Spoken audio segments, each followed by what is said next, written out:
Greetings, this is J.R. Dickey. Thanks for tuning in to our podcast. And by the way, don't forget our website, graceandtruth.net.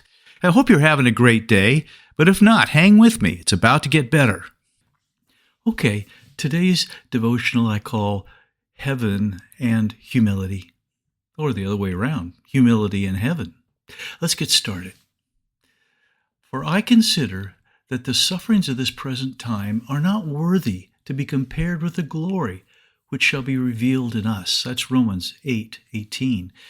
I've been thinking a lot about this subject. When you dig into the meaning of the word used here, sufferings, it is explained as that which one suffers or has suffered, also the afflictions which Christians must undergo in behalf of the same cause which Christ patiently endured. And when you consider what Christ endured, your focus, of course, is the cross. Philippians 2:8 says, "And being found in the appearance as a man, he humbled himself and became obedient to the point of death, even the death of the cross." And concerning us, Jesus said in Matthew 16, Then Jesus said to his disciples, "If anyone desires to come after me, let him deny himself and take up his cross and follow me." Oh, this is recorded, by the way, in all three synoptic gospels. Interesting. And when I think of patient endurance for a lifetime, I think of the wilderness. Remember that story back in the Old Testament? And 40 years of wandering in it? Moses and the Jewish nation endured this. Why? Well, we know that at first they failed to obey God and take the new land. They chickened out. But the wandering wasn't punishment, it was purposeful. Well, what do I mean? Well, we read in Deuteronomy chapter 8, "And you shall remember that the Lord your God led you all the way these 40 years in the wilderness to humble you and test you, to know what was in your heart, whether you would keep his commandments or not. And who fed you in the wilderness with manna, which your fathers did not know, that he might humble you and that he might test you," get this, "to do you good in the end." Yes, they were tested, and Christ was tested. We read in Hebrews 4, "For we do not have a high priest who cannot sympathize with our weaknesses, but was in all points tempted," that is, tested, "as we are, yet without sin."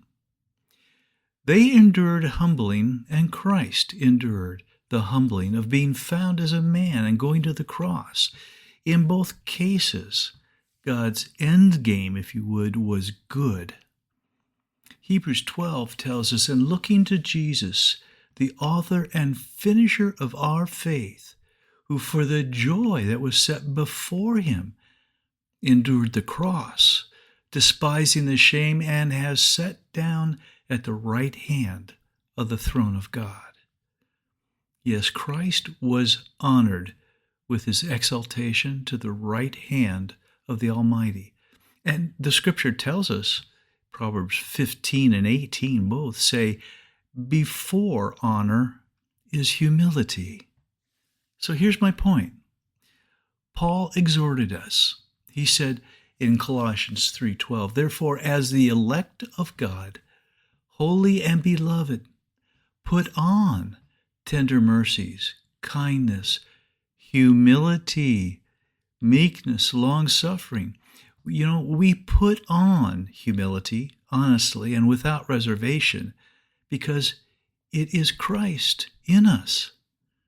Paul put it this way in Romans 6:4, "Therefore we were buried with him through baptism into death, that just as Christ was raised from the dead by the glory of the Father, even so we also should walk in newness of life."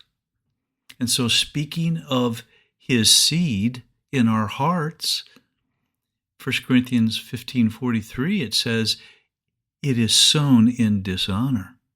It is raised in glory. It is sown in weakness. It is raised in power. Yes, God's end game is indeed good. Here's a couple of verses. The Lord lifts up the humble. Psalms 147:6. He will beautify the humble with salvation. Psalms 149:4. The humble also shall increase their joy in the Lord. Isaiah 29:19. And I like this one.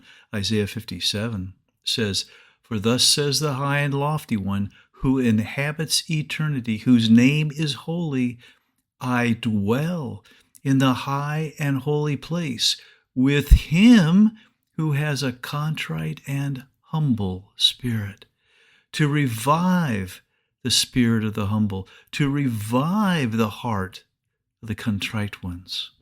It's a good end game. Now may the Lord grant you peace in the midst of any storm and faith to trust him. Look for our next podcast, and may you realize more of his grace today.